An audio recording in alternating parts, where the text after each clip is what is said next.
Hi friends, welcome to my classroom. বন্ধুরা, এই ভিডিওতে মাধ্যমিক এবিটি টেস্ট পেপার 2024-25 অঙ্কের যে সেট নাম্বার 8 আছে, এটা 212 পৃষ্ঠা। পুরুলিয়া ডিস্ট্রিক্ট এর এক দাগ থেকে পরপর সব অঙ্কগুলো আমি করব। তো এর আগে যে সেটগুলো আছে তার সমস্ত অঙ্কগুলো বিভিন্ন ভিডিও বানিয়ে আমার চ্যানেলে আপলোড করা আছে, তোমরা দেখে না থাকলে অবশ্যই দেখো। তাছাড়া এই ভিডিওর ডিসক্রিপশন বক্সে তার লিঙ্কগুলো দেওয়া আছে, তোমরা চাইলে সেখান থেকেও ভিডিওগুলো দেখতে পারবো। আর শুরুতেই বলবো, আমার চ্যানেলে প্রথম হয়ে থাকলে অবশ্যই চ্যানেলটি সাবস্ক্রাইব করো এবং ভিডিওগুলো অবশ্যই তোমার বন্ধুদের সাথে শেয়ার করবে। আর যদি ফেসবুক থেকে দেখে থাকো ভিডিওটি, অবশ্যই আমার পেজটিকে লাইক করবে, ফলো করবে। তো এক দাগে আছে 5 বছরের মোট সুদ আসলের 1/5 হলে বার্ষিক সুদের হার কত? তাহলে এখানে সরল সুদ নির্ণয়ের যে সূত্র I সমান PR/T/100, এটা প্রয়োগ করে খুব সহজ হবে। তো এখানে কি কি তথ্য দেওয়া আছে সেটা লিখে নিই আগে। এখানে I সমান P সমান R সমান T সমান, এগুলো পরপর লিখে নেব। তো এখানে বলা আছে 5 বছরের মোট সুদ, তাহলে এটা 5 বছর T সমান আসলের 1/5, সুদ আসলের 1/5। আসল তো জানা নেই, তাহলে আসল x টাকা ধরে নিলাম,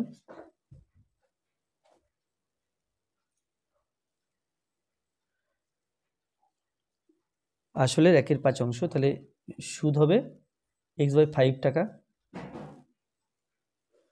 আর সুদের হার এখানে জানতে চেয়েছে, তাহলে আমাদের লিখতে হবে, আমরা জানি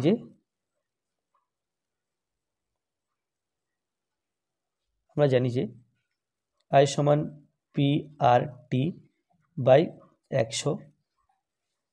এখান থেকে যেহেতু আর এর মান বের করতে হবে, তাহলে বজ্রগুণ করে এর নিচে 1 ধরবো। PR/T × 1 সমান 100I, PR/T সমান 100I, বা R সমান 100I আর নিচে PR/T হবে, তাহলে R সমান 100I/PT সমান 100 দিলাম, I এর মান x/5 দিলাম, P এর মান দিলাম x এবং T এর মান 5। তো এটা সরল করলে 100 × x আর নিচে হবে x × 5, এই 5ও নিচে, x কেটে দিলাম, 5 5 20 100, তার 5 এবং 20 কাটলে 4 5 20 সমান 4%। তাহলে সুদের হার হবে এখানে 4%। এরপরে 1/2, 1/2 আছে √5 + √4 সমান x হলে √5 - √4 এর মান কত হবে? √5 - √4, √5 + √4 সমান x বলা আছে, তাহলে আমাকে √5 - √4 এর মান বের করতে হবে। তো আমি এখানে এক কাজ করি, 1/x সমান বের করি। তাহলে এখানে 1/√5 + √4, এখন করণী নিরসন করতে গেলে √5 - √4 দিয়ে ওপর নিচে গুণ করতে হবে।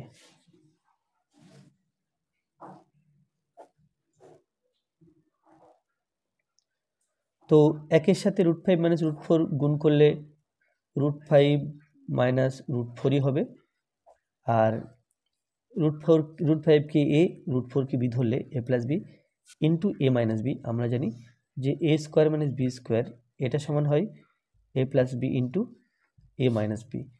তো এখানে আমরা লিখতে পারি a² - b², যেখানে a হবে √5, b হবে √4, সমান √5 - √4 বাই 5-এর √5 স্কোয়ার করলে 5 হলো, √4 স্কোয়ার করলে 4 হলো, সমান √5 - √4 বাই 1, এটা ইজ ইকুয়াল টু √5 - √4। তাহলে কি হলো? অতএব √5 - √4 এটা সমান কিন্তু 1/x। এরপরে 3-এর দাগ, 3 দাগে আছে অকেন্দ্র বৃত্তের AB একটি ব্যাস, C বৃত্তের উপর যে কোনো একটি বিন্দু OSC সমান 45 ডিগ্রি হলে OCB এর পরিমাপ কত হবে? তাহলে প্রথমে কি অকেন্দ্রীয় একটা বৃত্ত এঁকে নিতে হবে, যার AB হলো ব্যাস, এটা অকেন্দ্রীয় বৃত্ত, এটা আমি AB আঁকলাম, AB হচ্ছে তার ব্যাস। C বৃত্তের উপরে কোনো একটা বিন্দু, এটা C, তারপরে দেওয়া আছে ও এসি 45 ডিগ্রি, ও এসি এই কোণটার মান এটা 45 ডিগ্রি বলা আছে। ও সি বি এর মান বের করতে হবে। ও সি বি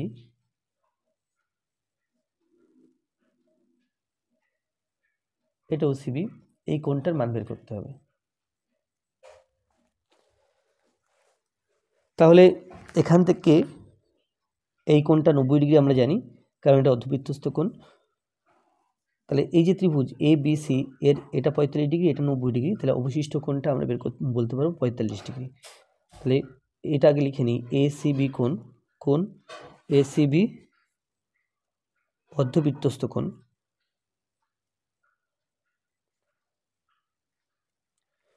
সমান 90 ডিগ্রি। তাহলে ত্রিভুজ এবিসি এর এই কোণটা নাম এবিসি,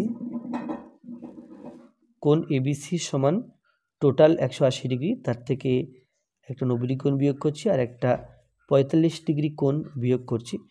এই দুটো বিয়োগ করলে 90 ডিগ্রি মাইনাস 45 ডিগ্রি, এটা ইজ ইকুয়াল টু 45 ডিগ্রি। তাহলে এই কোণটা পেলাম, এই কোণটা 45 ডিগ্রি। এই কোণ যত হবে এই কোণও তত হবে, কারণ ও বি সি যে ত্রিভুজ আছে সমদ্বিবাহু ত্রিভুজ, কারণ এই বাহু আর এই বাহু সমান, এরা বৃত্তের ব্যাসার্ধ, তাহলে এই কোণ আর এই কোণ সমান হবে। তাহলে ত্রিভুজ ও বি সি এর ও বি সমান ও সি, অতএব কোণ ও বি সি সমান কোণ ও সি বি সমান বেরিয়েছে 45 ডিগ্রি। তাহলে এই কোণটা এটা সমান 45 ডিগ্রি বেরিয়ে গেল। এরপরে 4 দাগ, যদি সাইন থিটা সমান 1/2 হয় তাহলে থিটা এর মান কত হবে? তাহলে সাইন থিটা সমান 1/2, আর আমরা জানি সাইন 30 ডিগ্রিতে 1/2 হয়। তাহলে সাইন থিটা সমান যদি সাইন 30 ডিগ্রি হয়, দুই পক্ষকে তুলনা করলে থিটা সমান আমরা পাবো 30 ডিগ্রি। তাহলে থিটা সমান 30 ডিগ্রি, এটা অপশন এ এর সাথে মিলছে। 1/5 একটি নিরেট ঘনকের ধারগুলির সমষ্টি 36 সেমি, ঘনকটির আয়তন কত? তাহলে আমরা জানি নিরেট ঘনকের 12খানা ধার থাকে। তাহলে ধার সংখ্যা হিসাব করার জন্য তোমরা এই আমার যেভাবে ঘনক আঁকছি পরপর দেখো, তাহলে ধার সংখ্যা খুব সহজে বুঝতে পারবে। 1 2 3 4 5 6 7 8 9 10 11 12, তাহলে 12খানা ধার। তো এখানে 12খানা ধারের সমষ্টি বলা আছে 36 সেন্টিমিটার। 12টি ধারের সমষ্টি 36 সেমি, অতএব একটি ধারের দৈর্ঘ্য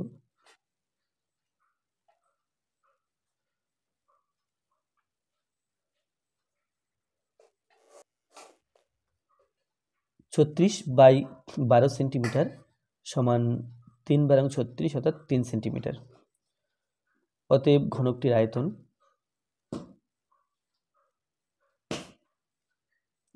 আয়তন সমান বাহু কিউব 3 কিউব ঘন সেমি বা সেমি কিউব, 3 3 9 3 27, তাহলে 27 সেমি কিউব।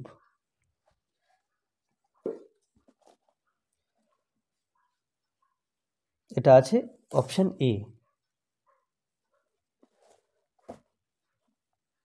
আচ্ছা, তারপরে আছে একটি পরিসংখ্যা বিভাজন শ্রেণীর 10 থেকে শ্রেণীগুলি 10 থেকে এই 1 থেকে 10, 11 থেকে 20, 21 থেকে 30, 31 থেকে 41, 40, 41 থেকে 50 বলে প্রত্যেকটি শ্রেণী দৈর্ঘ্য কত হবে? তাহলে যে শ্রেণীগুলো দেওয়া আছে আমাদের আগে শ্রেণী সীমানা আকারে লিখে নিতে হবে। এখানে শ্রেণী সীমানা আকারে লেখা নেই, কারণ এখানে যে 10 শেষ হয়েছে, এখানে 10 থেকে শুরু হওয়া উচিত ছিল। তো এখানে 1 6, তাহলে শ্রেণী আর শ্রেণী সীমানা।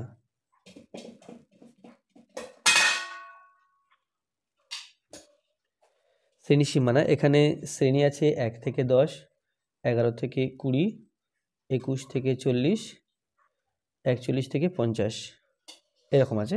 তাহলে এই যে 1 থেকে 10 আছে, এটা এর হাফ কমিয়ে আর 0.5 বাড়িয়ে, তাহলে 0.5 থেকে 10.5, এটা 0.5 যদি কমানো হয় তাহলে 10.5 থেকে 20.5, এটা 20.5 থেকে 40 এখানে একটা 30 আছে, ও এখানে 30, আর এখানে 31 থেকে 40, আর এটা ছিল 41 থেকে 50, তাহলে 20.5 থেকে 30.5, তারপরে 30.5 থেকে 40.5, আর 40.5 থেকে 50.5। তাহলে শ্রেণী দৈর্ঘ্য এর থেকে এটা বিয়োগ করব। শ্রেণী দৈর্ঘ্য সমান 10.5 থেকে 0.5, আর এটা ইজ ইকুয়াল টু 10। তারপরে 2 দাগে আছে শূন্যস্থান পূরণ করো। আনিসুর 500 টাকা 9 মাসের জন্য এবং ডেভিড 600 টাকা 5 মাসের জন্য একটি যৌথ ব্যবসায় নিয়োজিত করে, তাদের লভ্যাংশের অনুপাত কত হবে? এখানে সময়ের সাপেক্ষে মূলধনের অনুপাত বের করতে হবে আনিসুরের আর ডেভিডের। আনিসুর ও ডেভিডের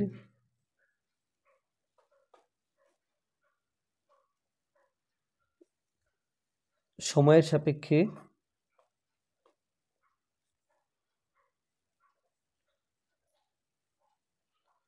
মূলধনের অনুপাত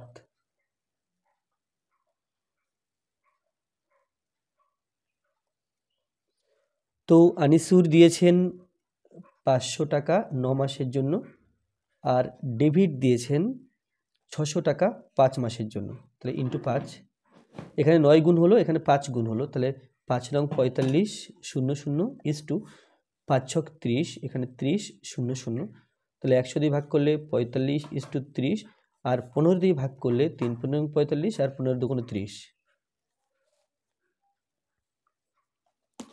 এরপরে 2 দাগে আছে x square plus bx plus c সমান 0।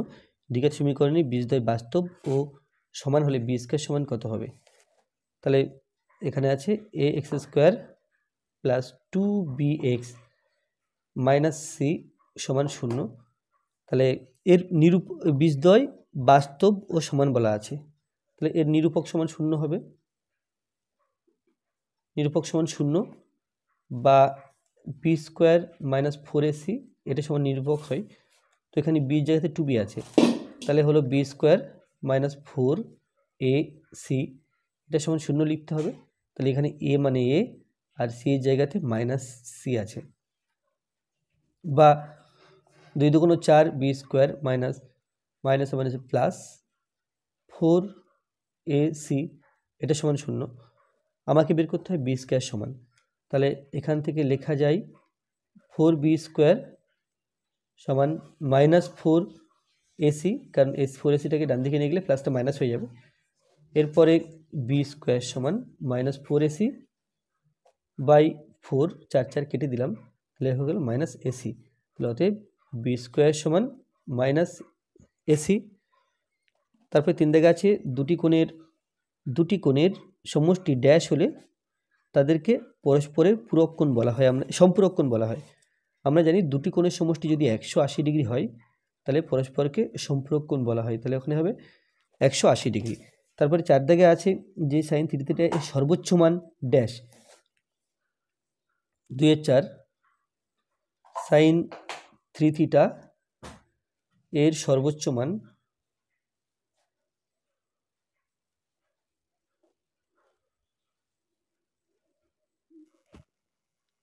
সমান 1। এরপরে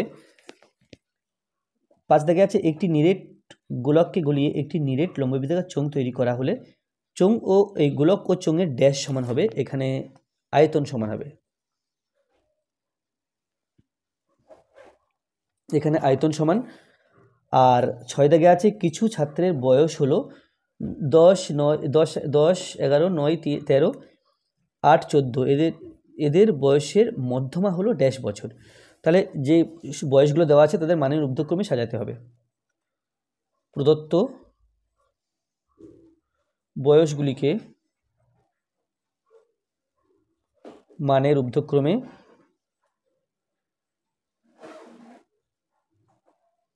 সাজিয়ে পাই।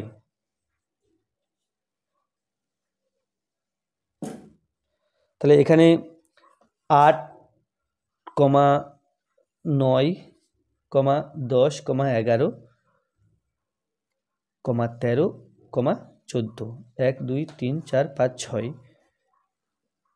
তাহলে এখানে 1 2 3 4 5 6 6টা আছে। তাহলে মধ্যমা বের করতে গেলে আমরা মাঝখানের সংখ্যা ধরবো। তাহলে এদিক দিয়ে 2 ঘর যদি এগিয়ে যাই, এদিক দিয়ে যদি 2 ঘর এগিয়ে যাই, তাহলে 10 আর 11 থাকছে। তাহলে মধ্যমা হবে 10 ও 11-র গড়। মধ্যমা সমান 10 + 11/2, এটা সমান 21/2, এটা সমান 10.5। 3 দাগে সত্য মিথ্যা লেখো। একটি দ্রব্যের বর্তমান মূল্য 100 টাকা, দ্রব্যটির মূল্য প্রতি বছর 10% হ্রাস পায়, 2 বছর পরে দ্রব্যটির মূল্য হবে 81 টাকা। তাহলে এটা হিসাব করে দেখতে হবে 81 টাকা হচ্ছে কি হচ্ছে না। তাহলে প্রথম বছরে দ্রব্যটির মূল্য সমান 100 টাকা, প্রথম বছরে 10% হ্রাস সমান 100 × 10/100 টাকা, কাটাকুটি করলে থাকছে 10 টাকা। এরপর হবে দ্বিতীয় বছরের দ্রব্যটির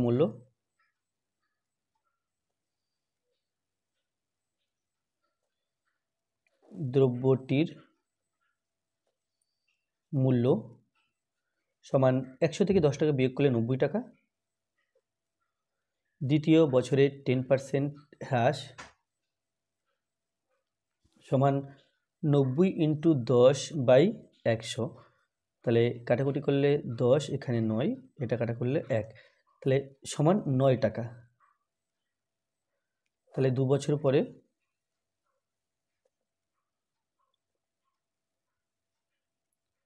দ্রব্যটির মূল্য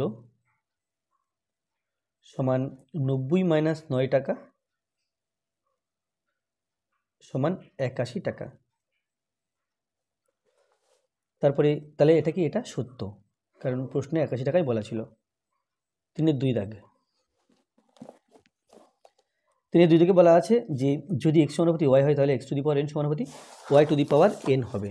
তাহলে x সমানুপাতি y এটা লিখে নিলাম, এখান থেকে লিখতে পারবো x সমান ky, k সমান ভেদ ধ্রুবক,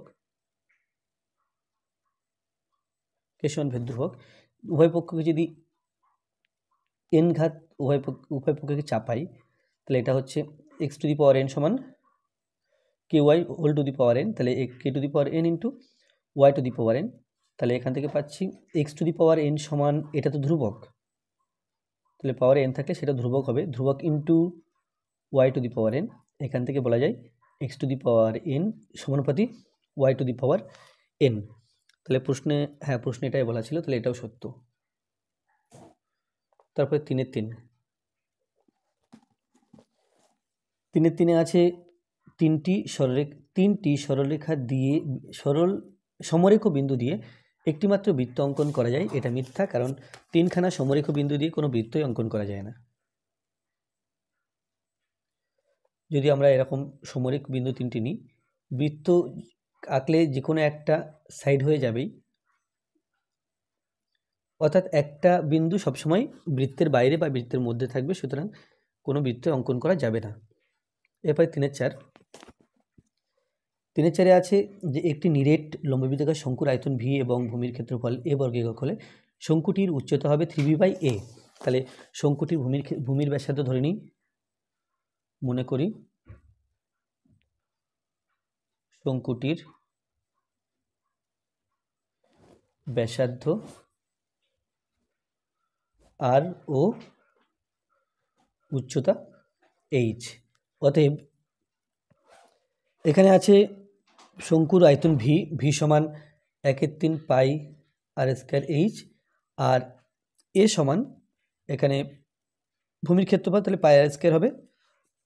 অতএব 3v/a সমান 3 ইন্টু ভি এর মান 1/3 পাই আর স্কয়ার এইচ, আর এ এর মান পাই আর স্কয়ার সমান 3 কেটে দিলাম, pi r square h by pi r square, pi r square কেটে দিলে পড়ে থাকছে এইচ। অতএব এইচ সমান 3v/a, তাহলে এটাই বলা ছিল প্রশ্নে, তাহলে এটা সত্য। এবার 3-এর 5। 3-এর 5-এ আছে এখানে 3-এর 5, 3-এর 4 করলাম আমি, 3-এর 5, 3-এর 5টা নেই, 3-এর 6, 3-এর 6 আছে যে 4 6 4 5 4 7 8 5 9 5 7, তথ্যের সংখ্যা গুণমান 4 হবে। তাহলে এখানে শ্রেণী এবং পরিসংখ্যা লিখে নিতে হবে। শ্রেণী পরিসংখ্যা, তাহলে শ্রেণী প্রথম যদি 4 ধরি, 4 সংখ্যাটা কতবার আছে দেখতে হবে, 1 2 3, 4 সংখ্যাটা 3 বার আছে। তারপরে 5, 5 সংখ্যাটা 1 2 3, এটাও 3 বার আছে। 6, 6 সংখ্যাটা আছে 1 2, 1 বার আছে 6 সংখ্যাটা। এরপরে 7, 7 আছে 1 2, 7 2 বার আছে। 8 1 বার, 9, 9 আছে 1 বার। তাহলে এই তো এখানে সর্বোচ্চ পরিসংখ্যা এই দুটো আছে 3 3, তাহলে সংখ্যাগুরু মান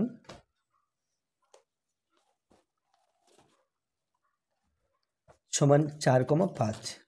তো প্রশ্নে বলা ছিল 4, তাহলে ওটা মিথ্যা। তাহলে আজকের ভিডিওটি এ পর্যন্ত। ভিডিওটি ভালো লাগলে অবশ্যই লাইক করবে, কোনো প্রশ্ন থাকলে কমেন্টে জানাবে, আর আমার চ্যানেল প্রথম হয়ে থাকলে অবশ্যই চ্যানেলটি সাবস্ক্রাইব করবে। আর যদি তোমার ফেসবুক থেকে আমার ভিডিওগুলো দেখে থাকো, অবশ্যই আমার পেজটিকে ফলো করবে এবং লাইক করবে। ধন্যবাদ।